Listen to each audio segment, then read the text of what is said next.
என்னோட ஊர் வந்து செங்கோட்டை, தென்காசி மாவட்டம். நான் இப்போ வந்து IPS 2024 batch ASP trainee Coimbatore.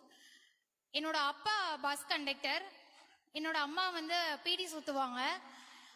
ஏன் நான் இதை முக்கியமா சொல்றேன்னா, இந்த மாதிரி குடும்பத்துல இருந்து ஒரு IAS IPS வர்றது ரொம்ப கஷ்டம் அப்படின்னு சொல்லுவாங்க. அது கிடையாது. அதற்கு நம்மளுடைய அரசாங்கம் வந்து நிறைய உதவிகள் இருக்கு. நம்ம அதை ப்ராப்பரா யூட்டிலைஸ் பண்ணணும். நான் வந்து ஒரு BE இன்ஜினியரிங் கிராஜுவேட். நான் என்னோட 3rd அட்டெம்ப்ட்ல கிளியர் பண்ணேன். ஃபர்ஸ்ட் 2 அட்டெம்ப்ட் நான் என்னோட வீட்டில இருந்து படிச்சுட்டு இருந்தேன். என்னால இங்க சென்னை வந்து தங்கி படிக்கிற அளவுக்கு ஃபினான்ஷியலா I am not very strong. So அப்பதான் நான் முதல்வன் ஸ்கீம்ல என்ட்ரன்ஸ் எக்ஸாம் வச்சு நான் கிளியர் பண்ணி ஆல் இண்டியா சிவில் சர்வீஸ் இன்ஸ்டியூட்ல இருந்தேன்.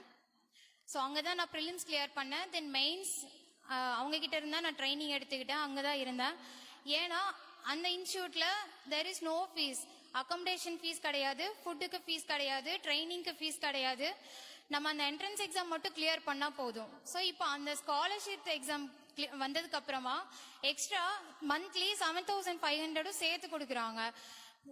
அது ஏன் என்னோட ப்ரிப்பரேஷன்ல எந்த அளவுக்கு ஹெல்ப் ஆச்சுன்னா, மெயின்ஸ் வரைக்கும் தான் நம்ம அந்த இன்ஸ்டியூட்ல இருக்க முடியும். நான் அதுக்கப்புறம் வீட்டுக்கு போயிட்டேன். இன்டர்வியூ ப்ரிப்பரேஷனுக்கு கொஞ்சம் வீட்ல இருந்து படிக்கும்போது கஷ்டமா தான் இருந்தது. அப்புறம் ஸ்காலர்ஷிப் எக்ஸாம் வந்தது, அதை நான் கிளியர் பண்ணியிருந்தேன். அதுக்கப்புறம் ஓகே, இந்த மந்த்லி 7,500 வச்சு நம்மளால சென்னை போய் இருந்து படிக்க முடியும்னு நினைச்சிட்டு அதுக்கப்புறம் இங்க வந்து அதோட படிச்சு அந்த இன்டர்வியூ மார்க் இன்டர்வியூஸ்லாம் அட்டென்ட் பண்ணியிருந்தேன். அதுதான் நான் இப்போ கிளியர் பண்ணி அந்த 2024 பேட்ச்ல நான் ஜாயின் பண்ணியிருக்கிறேன். சிம்பிளா சொல்லணும்னா, ஒரு 1 year பேக் ஒரு 4 rows பின்னாடி ஆஸ் அ பெனிஃபிஷியரா உட்கார்ந்துருந்தேன். இப்போ ஆஸ் அ ஆஃபீஸரா நான் முன்னாடி ரோல